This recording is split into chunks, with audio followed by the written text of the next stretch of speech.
M के times news में आपका स्वागत है। मैं हूं एम के आजाद। आज हम बात करेंगे राष्ट्र चिन्ह और राजदंड के बारे में।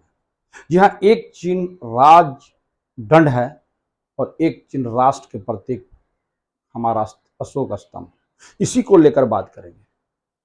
राजनीतिक गलियारों में इस समय जो मुद्दा गर्म है वो नए संसद भवन के उद्घाटन को लेकर है। 28 तारीख को संसद भवन का उद्घाटन नरेंद्र मोदी जी प्रधानमंत्री हमारे वो करने वाले हैं। इसी को लेकर हंगामा बरपा हुआ है। आप लगातार न्यूज़ चैनल में, अखबारों में लगातार देख रहे हैं, इसको लेकर पक्ष और विपक्ष में लगातार हंगामा बरपा हुआ है। सबकी अपनी अपनी दलीलें हैं। इस दलील में जो बात सबसे ज्यादा अहम है वो इस बात को लेकर है कि राष्ट्रपति संसद भवन का उद्घाटन करे या प्रधानमंत्री करे।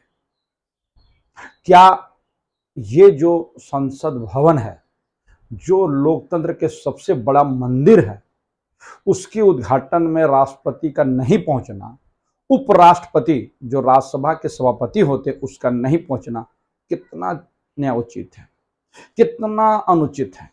इसी बात को लेकर आज राजनीतिक गलियारों में जबरदस्त चर्चाएं गर्म है। इसी बीच में एक और बात, अमित शाह ने प्रेस कॉन्फ्रेंस में सिंगोल को लेकर सनसनी फैला दी। जी हां, सिंगोल एक राजदंड है जो राजाओं के द्वारा दूसरे राजाओं को सत्ता परिवर्तन के समय, हस्तांतरण के समय में दिया जाता था। तो सवाल है कि जब लोकतंत्र कायम हो गया तो राजतंत्र का नींव रखने का क्या मकसद है? राजतंत्र को फिर जो जिंदा करने के जो पीछे जो तर्क दिया जा रहा है, उस संस्कृति से जोड़ना, भारत की संस्कृति से जोड़ना कितना उचित है?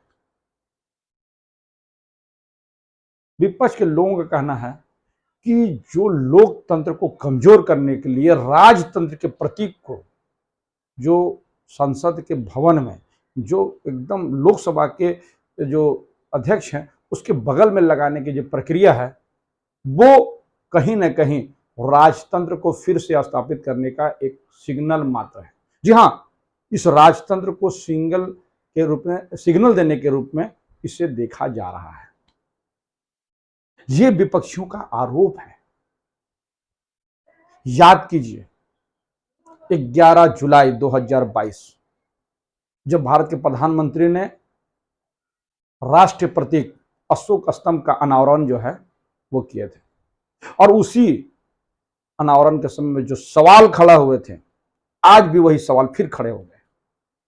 क्योंकि राष्ट्रीय प्रतीक में जो शेरों का जो पोजीशन है उसको जो है ना, उसमें परिवर्तन किया गया था। यानी मूल कृति से उसकी चेंजिंग को लेकर विपक्ष उस वक्त में भी हंगामा खड़ा किया था, क्योंकि शेर को जो है वो आक्रामकता के साथ दिखाया गया है। उसके शेर के जो मुंह है ज्यादा खुले हुए थे, जबकि मूल कृति में शेरों को शांत, सौम्य और प्रकृति दिखाया जा रहा था। लेकिन नए शेर का जो अनावरण हुआ है, जो राष्ट्रीय प्रतीक है हम लोगों का, वो चारों शेरों का जो मुंह है वो आक्रामकता की ओर दिखा रहा है। ये विपक्षियों का जो है वो आरोप है। उस समय में भी यही हंगामा बरपा था और राष्ट्रीय प्रतीक के छेड़छाड़ के आरोप लगे थे। जब से नए संसद भवन का निर्माण और नींव रखा गया है, उसी समय से लगातार इस मामले पर जो है हंगामा बरपते रहा है। हर हाल में जो है, याद कीजिए, हर हाल में विपक्ष वर्तमान सत्ता को घेरने में लगी रहती है। याद कीजिए कोरोना काल के समय में जब लोगों के पास पैसे नहीं थे, लोगों के बिजनेस सब बंद हो चुके थे, लोगों की स्थिति एकदम दयनीय हो गई थी, और उसी की वजह से हम लोगों के भारत के जो जीडीपी जो है वो लगातार गिर रहा है। इसको लेकर भी समस्याएं हैं, इसको लेकर भी बात खड़ी होती है। और ये बात विपक्ष के हंगामा करने वाले या विपक्ष के आरोप लगाने वाले भी अच्छी तरह जानते हैं कि बिना नरेंद्र मोदी जी उद्घाटन करने के मानेंगे नहीं, क्योंकि उनके जो भी मंत्री हैं, कोई भी अपनी उपलब्धि का जो उद्घाटन करना होता है तो वो खुद ना करके भारत के प्रधानमंत्री को आगे करके उसका उद्घाटन किया जाता है। रेल के उद्घाटन झंडा दिखाने का कार्यक्रम भी प्रधानमंत्री जी करते हैं। शौचालय का उद्घाटन भी प्रधानमंत्री कर चुके हैं। ये विपक्षियों का जो आरोप है अपने आप में सही प्रतीत होता हुआ दिख रहा है। तो मैं बात कर रहा था राजदंड और राष्ट्र प्रतीक। राष्ट्र के जो प्रतीक चिन्ह अशोक स्तंभ वो संसद भवन के ऊपर है और राजा का निशानी राजदंड वो नीचे लोकसभा के अंदर। इसी को लेकर आज हम जो चर्चा का जो बात करना चाहेंगे ये कितना उचित और कितना अनुचित है। तो क्या फिर से दोबारा राजतंत्र को लाने के पीछे इन राजतंत्र के जो नियम कानून थे या जिसको परंपरा के रूप में दिया जा रहा था उसको लाने की आवश्यकता आज क्यों पड़ी? विपक्ष तो ये भी आरोप लगाता है कि दक्षिण भारत में इसके जो द्वार बंद हो गए उसमें लोकसभा 2024 के चुनाव में जो पश्चिम का जो द्वार है उसको खोलने के लिए उस समय का जो राजा थे, जो दक्षिण के राजा हुआ करते थे, चोल राजा, उनके निशानी को लाने के पीछे उनका 2024 का चुनाव है।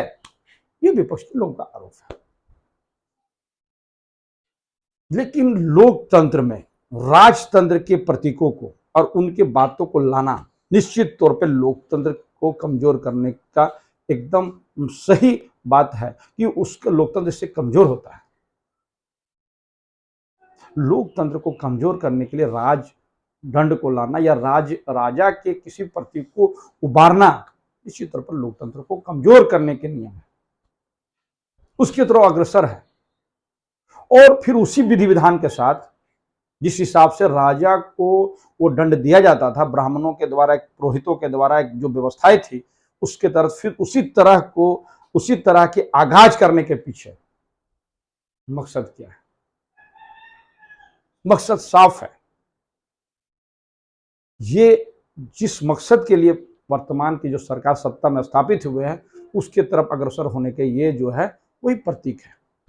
उसके तरह ही उसका जो सिग्नल जो है उसी की तरफ जा रहा है।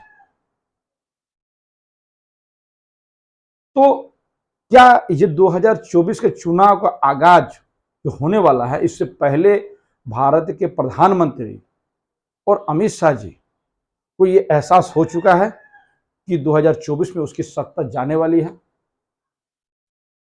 राजनीतिक गलियारों में इसी बात के कई कयासे लगाए जा रहे हैं। लगातार राज्य दर जो चुनाव में भारतीय जनता पार्टी के उनके हाथों से राज्यों का फिसल जाना, दक्षिण का द्वार बंद हो जाना और लगातार कर्नाटक चुनाव होने के बाद लगातार कई फैसले करना इस ओर इशारा करता है कि सरकार अभी भी कर्नाटक के चुनाव से उबर नहीं पाई है और कर्नाटक का चुनाव जोर का झटका धीरे से लगने वाली कवायदे हैं। जी हाँ, जोर का झटका धीरे से। लाख छुपाने की कोशिश करे लेकिन नरेंद्र मोदी जी के चेहरे का पसीना और उनका वक्तव्य और अमित शाह का जो कार्यशैली है और भारतीय जनता पार्टी के दूसरे नेताओं का जो बातें सामने आ रही है स्पष्ट संकेत दे रहा है कि कर्नाटक का चुनाव अंदर तक भारतीय जनता पार्टी के चूल्हे हिला दिए। आप कतई इसे सही नहीं मान सकते हैं कि राजदंड को लोकसभा के अंदर और राष्ट्रीय प्रतीक वो बाहर छत पर लगाने के पीछे जो तर्क है उसकी भव्यता को बढ़ाने के लेकर है। लेकिन जब अंदर आने की बात आई, जो लोकसभा के अंदर आने की बात हुई तो राजदंड को प्राथमिकता दी गई। ये बात लोकतंत्र के पहरी, लोकतंत्र पर अच्छी सोच रखने वालों को कतई हजम होने वाली बातें नहीं है। इसे लोग पचा नहीं पाएंगे।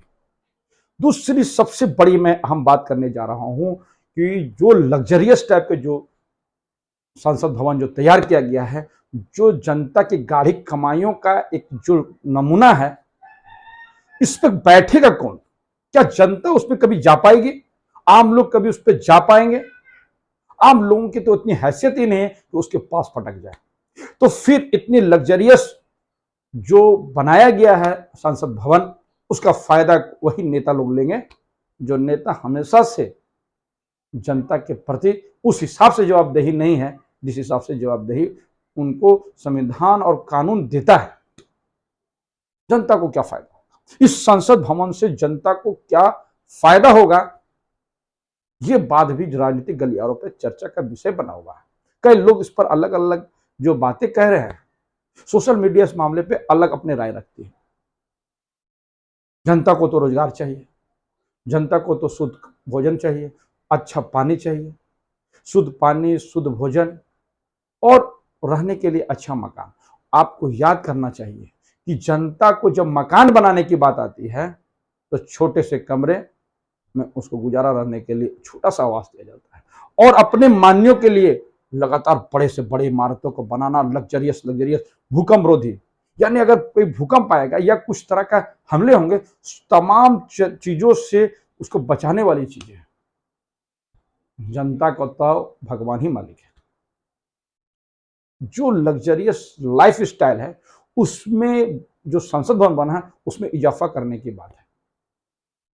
विपक्ष के लोगों का यह भी आरोप है कि 8,000 करोड़ का जो हवाई जहाज के बाद करीब 20 अरब रुपये के जो सेंट्रल विस्टा का जो ये है उसका प्रोजेक्ट है, 8,000 का सरकारी विमान और 20 अरब का मकान। ये बात सोशल मीडिया में और विपक्ष के नेता लोग इस मामले पर लगातार प्रहार करते हैं सत्ता पक्ष के लोगों। जनता अपने जो है जिंदगी के जो जिंदगी जरूरतें जो है, जो बुनियादी जरूरतें हैं उसको पूरा करने में हाँप जा रही है, और हमारे जो मान्य है लगातार अपने सुख सुविधाओं से लैस होते जा रहे हैं। तो तमाम चीजें चाहिए।